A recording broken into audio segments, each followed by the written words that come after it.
Anambra State Governor Willie Obiano says that he has not forgotten the role played by his party supporters in his re-election. According to him, the victory of the All Progressives Grand Alliance, APGA, in the just concluded polls is a call to duty for him to uphold the people's confidence. And basking in the euphoria of its victory at the governorship polls, APGA also flagged off the campaign for the January 13 senatorial rerun elections for the Central Senatorial District, for which the immediate past national chairman, Victor Ome, is the party's candidate. Dr. Alex Ekwueme Square, Awka, the Anambra State capital, comes alive once again as the All Progressive Grand Alliance holds two important rallies. First is the election victory rally for Governor Willie Obiano to say thank you to everyone who supported his re-election. With the governorship seat secured for another 4 years, it was an opportunity to use the event for another critical assignment: the flag-off of the party's campaign for the January 13 Anambra Central Senatorial Zone rerun election. APGA's immediate past chairman, Victor Ome, is the party's candidate, and he solicits the support of members, promising to represent the central area well. I've also reassured you that the election will take place. That's what I have done. And I'm assured you that when I get to Abuja, I'll work with Obiano for your own good.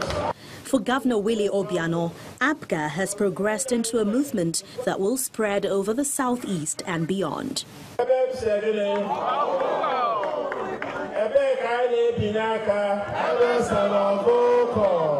this message is not only for the Anambra. Also for Mande Abia, Mande Boy, Mande Lugu State.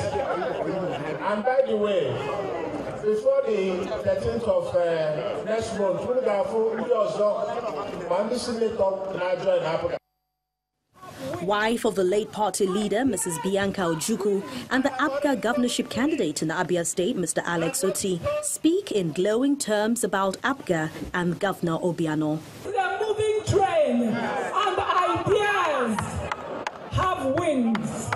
Ideas have wings, and no one, no force can stop their flight.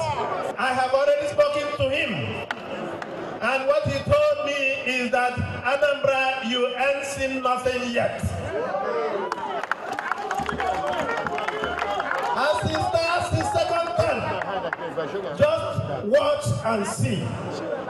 The high point of the event is the reception of the member representing Awka North and South Federal Constituencies in the House of Representatives, Mr. Anayo Nebe, who moves from PDP to APGA, as well as the governorship candidate of DPC, Mr. Yul Edochie, among others.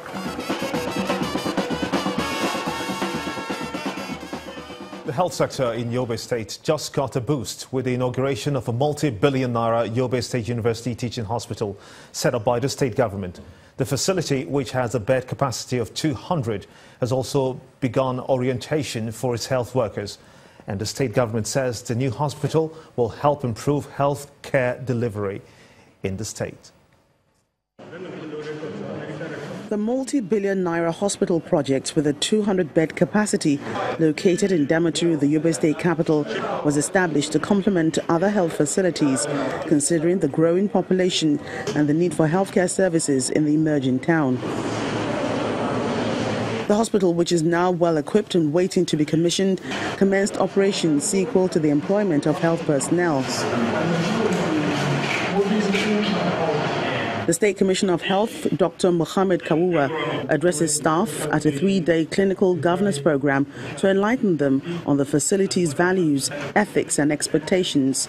We're going to change the norms and the culture in our hospitals and health institutions so that we continue to give qualitative services that will be always be remembered, and all the patients that will come across our staff in the future would always want to come back to Yobe State, because one of the visions of this government is that in the long run, we don't only want to be self-sufficient in healthcare service for our people, but we also look forward to becoming a a health tourist destination. The medical director of the hospital also appeals to them to follow the training keenly so that standard quality can be achieved. And you all agree with me that doctors as well as nurses or health professionals of these days cannot be compared with those of yesteryears in terms of our attitude towards our patients. A lot of patients have terrible stories to tell about their encounter with healthcare workers at our various facilities across the country. And we need to have this positive attitudinal change in order to regain the confidence of the public in terms of qualitative healthcare for our people. And to bring the meeting to a close, one of the participants appreciates the government's gesture. All what we are doing, we want to see we carry the patient along, and then we will change our attitudes towards seeing people. If they come to our facility, we want them to, if they live happy, not that they will go and be complaining about the attitudes of our people.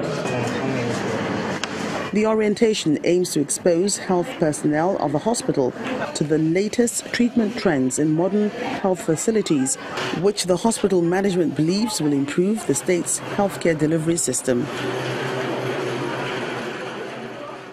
There's a renewed call for African leaders to work more conscientiously with the private sector individuals, technology providers, innovation incubators and other e-sector operators to unlock Africa's full potential in the information communication technology industry.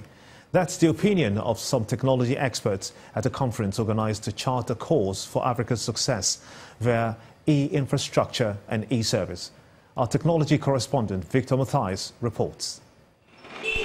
Most African countries have experienced significant economic growth in the last decade, partly on the back of an expansion in ICT infrastructure and the availability of e-services. However, to record similar success other continents have achieved, more needs to be done. And to encourage you to be more proactive. Experts at this gathering in Lagos, southwest Nigeria, comprising government, the private sector and civil society, mince no words as to which way to follow. It's a very well-tried process that has taken place in Europe, in the United States, in Asia, and also takes place in Africa to some extent, but not as much with respect to innovation, with technology, and with computing. People are willing to put money into the building of a structure which they can see with their eyes. And I think that's part of what deprives Africa of investment in the ICT and e-enablement sector. The policies are there, the strategies are there, they are well articulated, they are actually well developed, and they are very good when you read them.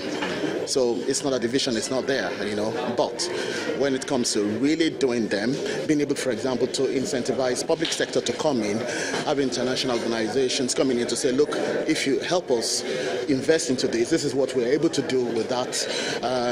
Getting even end users participating and contributing to what needs to be developed for their own lives. This aspect is actually where the challenge is.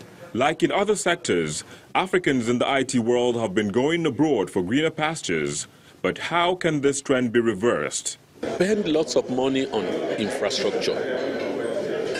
Build your networks. Build your apps here, okay? And you'll have as many of your people as possible staying back at home. There's been a lot of improvement in regulation, enhanced regulation, more like it.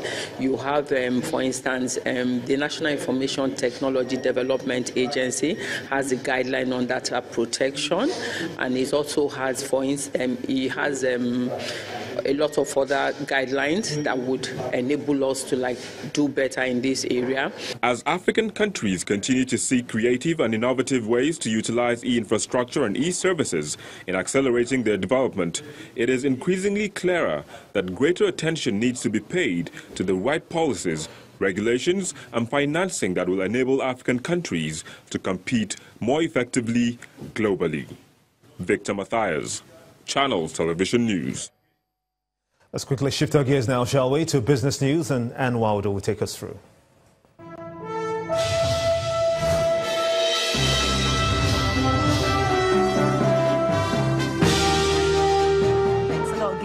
And welcome to Business News. The Standards Organization of Nigeria is introducing a product authentication mark. This is to help distinguish genuine items from fake ones. At a dialogue session, the agency and manufacturers discussed the cost implication it will have on businesses. Our correspondent Temple Ashaju reports. This dialogue session between the Standards Organization of Nigeria and manufacturers dwells on the latest response to the gaps in quality assurance for items either produced locally or imported. The new initiative is the Product Authentication Mark. That is the one for the locally manufactured. Prior to now, it's mandatory for local and foreign businesses to comply with two respective conformity assessment programs known as MANCAP and SANCAP. The Director General, Mr. Antonio Boloma, says Product Authentication Mark comes with a difference. Product Authentication Mark is a mark that is going to be affixed to products that are to be put out to sale. Products that are assumed to have gone through SANCAP, through the MANCAP, and through the product that are also registered to be used in Nigeria. So we are trying to harmonize all of them in one single product for them to be authenticated.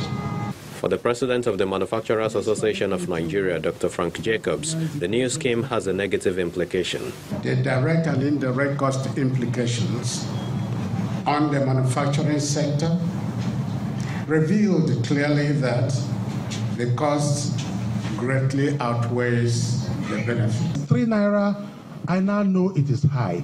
We must work towards reduction of that 3 Naira. We must get something that will be acceptable to everybody. Another area of concern is the seeming duplication of function between the Standards Organization and the Nigeria Customs Service. We only give the palm to products that are SANCAP certified, and you have passed the port clearance. Yes, it's a human activity, but I believe by the time the NICEs do and all of us put our processes together, what your fears will be reduced to the barest minimum. Nigeria remains a preferred location for investors globally, but with high influx of substandard items, the Product Authentication Mark may be a step in the right direction. Temple Ashaju, Channels Television News. One thing investors are looking forward to is attractive returns on investment ahead of the green bond launch on Monday at the Nigerian Stock Exchange. Speaking earlier to Channels Television, a research analyst at AfriInvest, Eromosele Aziba, tells us how confident investors are. I believe the only thing that differentiates this green bond from the traditional bonds that we have in the market is the fact that the funds from the issuance of this bond are going to be directed towards projects that are tied to renewable energy. But like I mentioned, it's going to trade like the traditional bonds that you already have. So what investors' major focus will be on is how attractive is this bond going to be in terms of yields on your investment, and that's where investors are going to be looking at. It's all about their own profits. It's basically about the projects, about the returns. I mean, the projects are important, but for investors to actually come in, it has to be attractive enough. And we've also seen from one of ratings agencies, which has rated this potential issuance as quite highly. Nigeria's stock market ends the second trading week of December with a 2.09% nosedive after profit-taking dominated 3 sessions this week. The banking, industrial goods and insurance sectors were mostly hit by sell-offs and investors who took advantage of recent gains recorded on the market. Compared with last week, a lower turnover of 1.8 billion shares changed hands in 23,863 transactions worth over 51.5 billion naira. The most patronized stocks for the week are shares of Zenith Bank, FBN Holdings and Diamond Bank. But traders are expecting the market to recover next week. And let's see how Nigeria's local currency fared this week. The Naira weakened by 0.55% to 365 at the parallel market and 0.15% to 360.9 against the dollar at the investors and exporters forex window.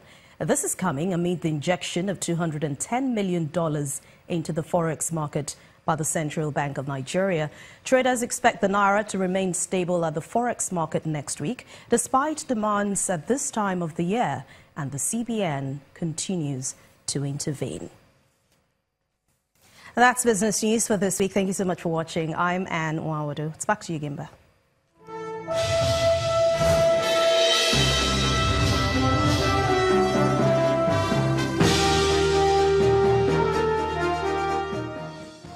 Still ahead on the news at 10, Nigeria's Flamingos edge past Ethiopia via away goals rules to advance to the next round of the qualifier for the FIFA Under-17 Women's World Cup. That's in sports news.